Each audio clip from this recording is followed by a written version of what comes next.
Number 5 is the official Creality 3D printer. The official Creality 3D printer is an absolute game changer when creating robotic parts.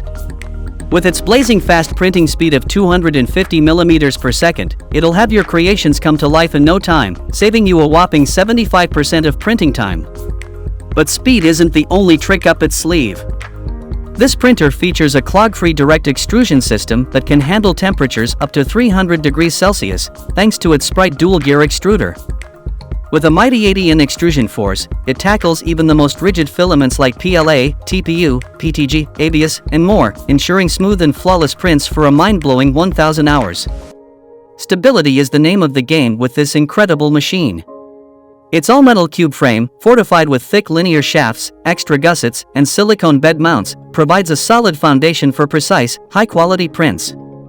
Whether you're a seasoned robotic enthusiast or just starting your journey, the official Creality 3D printer is your trusty companion for crafting incredible robotic parts. Get ready to bring your wildest mechanical dreams to life with this exceptional, reliable, and exhilarating machine. So if you want the 3D printer right now, check out the link in the description box. That's all from us in today's video. Hope you enjoyed this overview of the best 3D printer for robotic parts. If you like any of these best 3D printers, then check out the link provided in the description box below to purchase them right now. Thanks for watching. And please don't forget to hit the like button and subscribe to our Sublimation Focus channel for more amazing upcoming videos.